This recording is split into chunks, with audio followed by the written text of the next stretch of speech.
10th class chapter acid and base science, हाँ chemistry. कल हम लोगों ने क्या क्या किया था गुरशान? चैप्टर में हमने क्या क्या किया था?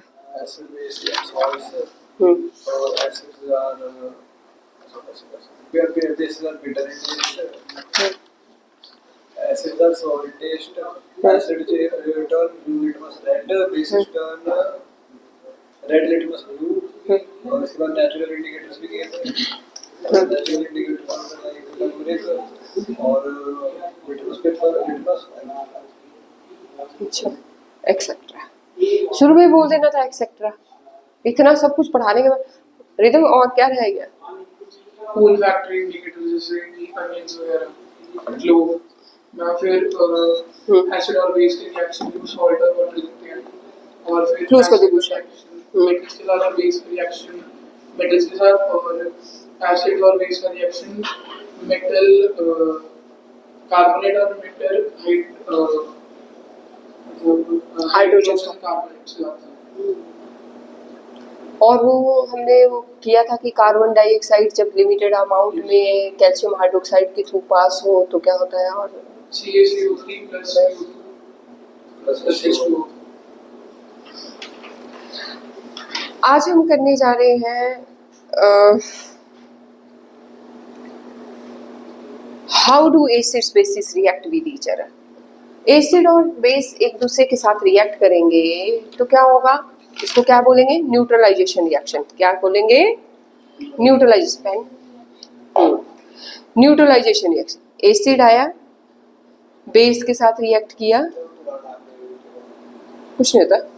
एसिड आया, बेस के साथ रिएक्ट किया, टेक थोड़ा आगे हो जाओ, थोड़ा आगे हो जाओ।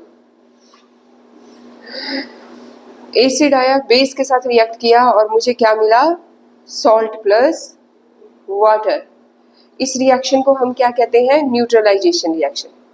Neutralisation reaction. Is it okay? तो यही आपको यहाँ पे अब इसको एग्जांपल ले लेके कर लो। HCl plus NaOH gives NaCl plus H2। इसी तरह आप कई रिएक्शन न्यूट्रलाइजेशन के देख सकते हो। Is it okay? क्या बोला मैंने? टेक जब एसिड बेस के साथ रिएक्ट करता हो तो न्यूट्रलाइजेशन रिएक्शन, और जब एसिड बेस के साथ रिएक्ट करेगा रिजल्ट भी दो ना।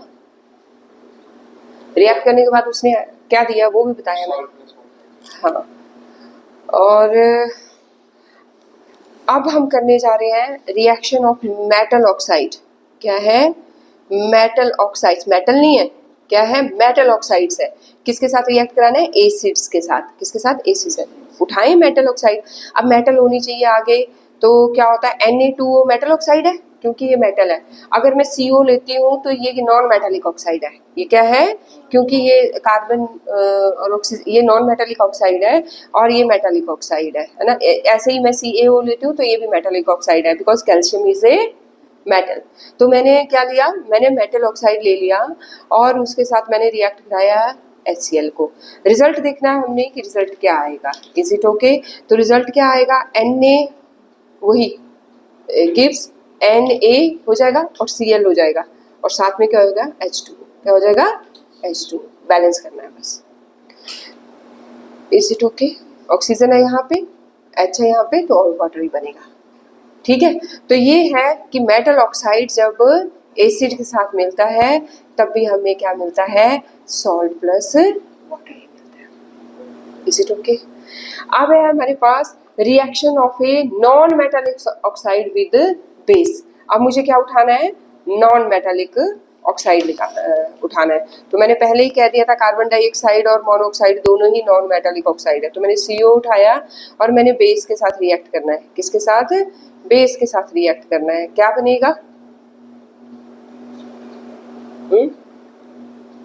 क्या बनेगा बताओ?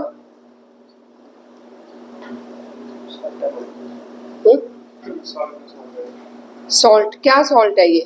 NaC क्या सॉल्ट है? और वाटर है ये NaC। Sodium carbide. क्या बन गया ये? Sodium carbide plus H2। ठीक है, और इसके जो ये जो जो मेटालिक नॉन मेटालिक ऑक्साइड होते हैं उन्हें हम क्या कहते हैं, एसिडिक, वो एसिडिक नेचर के होते हैं, और जो मेटालिक ऑक्साइड होते हैं वो बेसिक नेचर के होते हैं। ये याद रखनी है बात, समझ आ गई। ये जो नॉन मेटालिक ऑक्साइड है एसिडिक नेचर के, और जो मेटालिक ऑक्साइड है वो बेसिक नेचर के। तो हमने अभी तक क्या किया, हमने किया कि जब एसिड और बेस रिएक्ट करते हैं तो वाटर, सॉल्ट प्लस वाटर बनता है, और अगर मेटालिक ऑक्साइड उठाओ और उसको एसिड के साथ रिएक्ट करो तो सॉल्ट प्लस वाटर ही बनता है, और अगर नॉन मेटालिक ऑक्साइड उठाओ और उसको बेस के साथ किसी बेस के साथ रिएक्ट करो तब हमारे पास क्या मिलता है हमें, तब भी हमें सॉल्ट ही मिलते हैं। अब है what do all acids and bases have common, बता सकते हो। एसिड, सारे जो एसिड्स हैं, जितने भी एसिड्स हैं, मैं लिख के नाम देती हूँ, नाम लिख के आपको दिखाती हूँ सारे एसिड के। HCl, HNO3, HCO3, H2SO4, CH3COH। तो क्या कॉमन है इसमें, H प्लस आयन ये छोड़ेंगे, H प्लस आयन, ये भी H प्लस छोड़ेगा जब सॉल्यूशन में, ये भी H प्लस छोड़ेगा, ये भी H प्लस छोड़ेगा, ये यहाँ से H प्लस छोड़ेगा, ठीक है। तो ये क्या है, H hydrogen ions are common in case of, जैसे ही इनमें से इलेक्ट्रिसिटी पास करेंगे H प्लस अलग हो जाएंगे, H अलग हो जाएगा, और दूसरा नेगेटिव पार्ट, ये नेगेटिव पार्ट, ये पॉजिटिव, तो ये अलग। तो सब एसिड्स में हाइड्रोजन कॉमन है, हाइड्रोजन आयन। इसी तरह से अगर मैं बेस लिखती हूँ NaOH, CaOH, twice MgOH, twice, ठीक है, NaOH, NH4OH, तो ये क्या है, OH OH OH OH, hydroxide ions, इन्हें क्या कहते हैं हम, हाइड्रोक्साइड आयंस। क्या बोला मैंने, ते एसिड्स, सारे एसिड्स में H प्लस आयंस कॉमन होते हैं, ठीक है। तो अब हमने देख लिया कि सभी एसिड्स में क्या कॉमन है, सभी बेसिस में क्या कॉमन है। अब हम देखने जा रहे हैं कि what happens to an acid और a base in water solution. मैंने एक एसिड लिया और मैंने उसको पानी में डाल दिया, बताओ कि क्या हुआ, उनका क्वेश्चन है ये है। या मैंने एक बेस लिया NaOH, एसिड है ओनली, नहीं बेस भी है, तो NaOH लिया और जब मैंने उसको H2O में डाला तो क्या आया, important, very important part of this chapter, ठीक है। तो क्या हुआ, इन्होंने एक एक्टिविटी आपको दी है, मैं वो रीड करूंगी, उसके बाद हम कुछ इसको अंडरस्टैंड करने की कोशिश करेंगे कि जब एसिड में पानी डलता है तो क्या होता है, और जब बेस में पानी डलता है तो क्या होता है। तो ये कह रहे हैं acids produce ions only in aqueous solution. बोलते हैं अगर ये सेपरेट करवाने ना, ये आयंस, ये OH नेगेटिव को अलग करना है और Na प्लस को अलग करना है और H प्लस को अलग करना है और Cl नेगेटिव को अलग करना है, ये आयंस है, ये क्या है, पॉजिटिव आयन, ये negative ion, positive ion, negative ion. ये बोलते तभी देता है एसिड और बेस, ये आयंस तभी प्रोड्यूस करते हैं अगर ये पानी में डाले जाए, नहीं तो नहीं करते। हाँ, डाइल्यूट हो जाएंगे और आयंस भी टूट जाएंगे, आयंस भी अलग हो जाएंगे, क्या हो जाएंगे, आयंस भी अलग हो जाएंगे।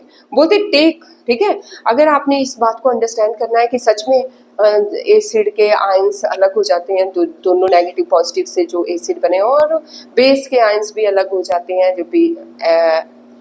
जब वाटर में डलते हैं, तो सबसे पहले आप ऐसा करो कि take about 1 gram of solid NaCl। What is this, this is salt, salt ले लो कि 1 ग्राम लेना है, ओनली कितना, 1 ग्राम लेना है, एंड ड्राई टेस्ट ट्यूब, और ड्राई टेस्ट ट्यूब लेनी है और इस तरह से एपरेटर्स को सेट करना है, ठीक है। नमक लेना है, ड्राई बिल्कुल सूखी टेस्ट ट्यूब लेनी है, और इस तरह से बोलते add some concentrated sulphuric acid to the test tube.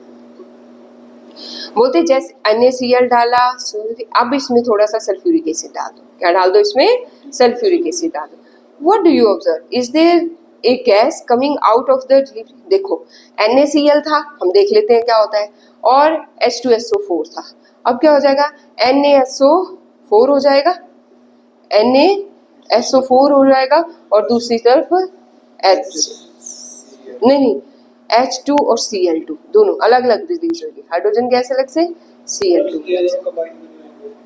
नहीं, ये अलग अलग रिलीज होंगी, हाइड्रोजन और, या फिर प्रेपरेशन, सॉरी, ये HCl रिलीज होएगा, HCl गैस रिलीज होगी, HCl गैस रिलीज होगी, NaSO4 और HCl गैस रिलीज होगी, ठीक है, डबल डिस्प्लेसमेंट। और हुआ क्या कि ये गैस जो है टेस्ट कर इवॉल्व करने पर इसको लिटमस पेपर में टेस्ट करना, तो ये जो है ये ब्लू लिटमस को रेड कन्वर्ट कर देगी, क्योंकि ये क्या है, एसिडिक है, ये गैस क्या है, एसिडिक है। Is it okay? इसके बाद है in which case does the litmus paper change, और इसमें ये कलर इसलिए हो जाएगा क्योंकि ये एसिडिक थी gas. Is it okay? On the basis of what do you infer about the acidic character of dry HCl gas और HCl सॉल्यूशन। बोलते जो ज़्यादा एसिडिक कौन होगा, ड्राई और HCl सॉल्यूशन ज़्यादा एसिडिक होगा, ड्राई नहीं, ठीक है। तो इस एक्टिविटी में हमने क्या सीखा, हमने सीखा कि जब सॉल्ट और सल्फ्यूरिक एसिड को हम लोग ऐड करते हैं तो हमको एक गैस रिलीज होती है जिसका नाम है HCl, और वो क्या होगी उसका टेस्ट करेंगे तो आपको पता लगेगा कि वो एसिडिक है, ठीक है। तो this experiment suggest that hydrogen ion in HCl are produce in the presence of water. बोलते अब अगर HCl लोगे ड्राई और HCl लोगे gas, sorry liquid HCl solution लोगे और ये ड्राई लोगे बिल्कुल, तो ये जो सॉल्यूशन है इसमें ये रिलीज कर देगा लेकिन इसमें ये रिलीज नहीं करेगा। मेरी बात समझ आ रही है? टेक समझ आए ना? अगर आप हाइड्रोक्लोराइड को ड्राई लेते हो, HCl को ड्राई लेते हो, तब H+ और Cl नेगेटिव आयन अलग नहीं होंगे, लेकिन अगर आप उसको सॉल्यूशन फॉर्म में, सॉल्यूशन क्या, HCl को पानी में डाल दोगे तो फिर H अलग हो जाएगा और Cl अलग हो जाएगा। Is it okay? ये दिस ऐसे बोलते HCl लो, ये सॉल्यूशन की फॉर्म में लेना है, मतलब ऐसे लेना है। कैसे लेना है? ऐसे लेना है। दिख रहा है? टेक दिख रहा है? HCl प्लस H2 गिव्स, अब हमें दिखाना है कि ये पानी में जाते ही ये अलग हो जाएगा, ये अलग हो जाएगा, ठीक है, और ये इसके पास चला जाएगा, 2 थे 3 हो जाएंगे, H3O पॉजिटिव, क्या हो जाएगा, H3O पॉजिटिव, ठीक है। और इसे हम क्या कहते हैं, उसको हम हाइड्रोक्साइल आयन कहते हैं और इसको हम हाइड्रोनियम आयन कहते हैं। क्या कहते हैं? हाइड्रोनियम आयन, ठीक है, और Cl नेगेटिव अलग हो जाएगा, हुआ अलग। तो ये है एसिड जब सॉल्यूशन की फॉर्म में होता है, एसिड जब सॉल्यूशन की फॉर्म में होता है तब वो हाइड्रोनियम आयन और Cl नेगेटिव आयन देता है। तो पता लग गया क्या करता है। और ड्राई क्वेश्चन आ गया, ड्राई और तुम उसमें ये अलग करके दिखा रहे हो तो वो गलत हो जाएगा, ठीक है। ये बोलते अब क्या है, हाइड्रोनियम आयन मिल गया हमें। अब बोलते अगर आप NaOH को लेते हो, NaOH इसमें वाटर डालते हो तो हमें मिलेगा Na+OH ही मिलेगा, हमें Na पॉजिटिव और OH नेगेटिव, जब ये सॉल्यूशन फॉर्म में होगा। तो इस केस में हमें हाइड्रोक्साइल आयन मिलेंगे, हाइड्रोक्साइल आयन, और उस केस में हमें हाइड्रोनियम आयन मिलेंगे। Is it okay? Hydronium ion मिलेंगे, हो गया। तो ये इन्होंने 3-4 एग्जाम्पल दे दिए, ठीक है। अब हम डिस्टिंग्विश बिटवीन करेंगे किस किस के बीच में, अल्कली और बेस के बीच में। किसके बीच में? अल्कलीज एंड बेसिस के बीच में। All alkalis are bases but all bases are not alkali. Question है आपकी बुक में ये क्वेश्चन है कि all alkalis are bases but all bases are not alkali. Comment upon the statement, ये है question, comment upon the statement. 2 number में question आएगा और आपका आंसर होगा कि अल्कलीज आर द सबस्टांसेस या bases, alkalis are the bases which gives ions with water। क्या होगा? which dissolves in water, which dissolves in, all bases do not dissolve in water। फिर से समझा रही हूँ, bases, all bases do not dissolve in water, do not dissolve in water। जितने भी basis हैं सारे के सारे पानी के अंदर नहीं घुलते, लेकिन जो अल्कलीज हैं वो सारी पानी में घुलती हैं। Alkalis are the bases which dissolves in water. All bases do not dissolve in water. Alkalis are the bases which dissolve in that water. क्या बोला मैंने जसकृत? All alkalis do not dissolve in water and the base. All bases do not dissolve in water, but the alkalis which are bases dissolve. हाँ, और ये ना corrosive भी होती हैं. क्या होती हैं ये? कोरोसिव भी होती हैं और ये टेस्ट में हाँ सोपी टच होती हैं. तो इनको ऐसे ही नहीं खा लेना चाहिए. जैसे कि ये जो नीम है, नीम अगर नीम के पत्ते आप ऐसे सुखा करके खाओगे तो थोड़ा उसमें से कड़वाहट कम हो जाती है. लेकिन अगर आप ये पेड़ों से तोड़ोगे और मुंह में डालोगे तो आपका गला पकड़ लेंगे. यहाँ पे ये इफेक्ट करेगी गले को. ठीक है, सीधे. तो क्वेश्चन आ सकता है कि we should not eat alkalis directly. Why? Because they are corrosive in nature.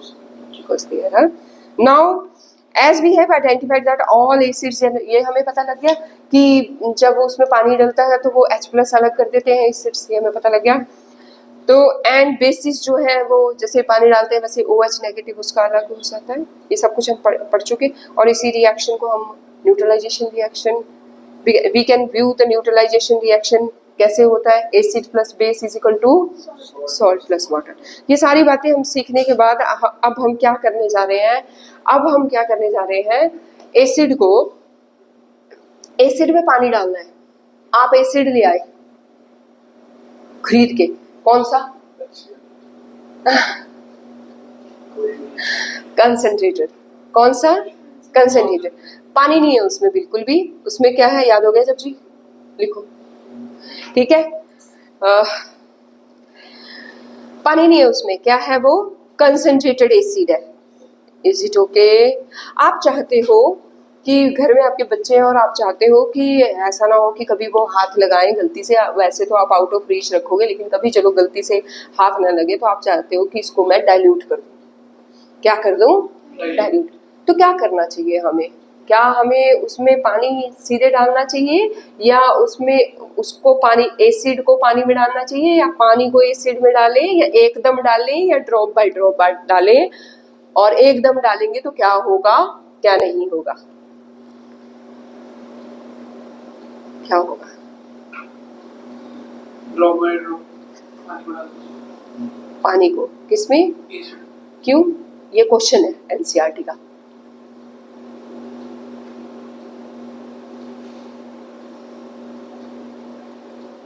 देख क्यों? अगर ड्रॉप बाय ड्रॉप डालेंगे तो ऐसा नहीं है कि वो और के अलग नमकीन रिएक्शन तो होना ही है. रिएक्शन तो होना है. दो चीजें मिक्स कर रहे हो, रिएजेंट्स मिक्स कर रहे हो, रिएक्शन तो होना ही है. हाँ Kushal? Drop by drop acid को पानी में डालेंगे ताकि एसिड कम पावर. कम वो तो ज्यादा पानी डालेंगे तो फिर वो तो और भी कम पावरफुल होएगा. जसकृत? नहीं, पानी अगर ज्यादा ड्रॉप बाय ड्रॉप डाल रहे तो एसिड मतलब कम जा रहा है एक बार में, तो उससे उसका असर कम हो जाएगा. किस चीज का? एसिड का. क्योंकि एसिड कम में पानी डालता है. चुप हो जाओ. हाँ जसकृत? एसिड के अंदर पानी मिलाने में ठंडा है क्योंकि अगर हम अचानक डालेंगे तो शायद वो डेंजरस हो. तो क्या कर? डेंजरस होगा. हाँ, दैट विल बी डेंजरस. क्या होगा? वो स्प्लैश आउट हो जाएगा, आपका चेहरा जला सकता है अगर एकदम डाल दोगे. क्या कर सकता है वो? अगर आप उसमें पानी डालोगे एकदम, या उसको पानी में एक एसिड को उठा के पानी में डालोगे खूब सारे में, या हाँ दे दो, रख दो इधर.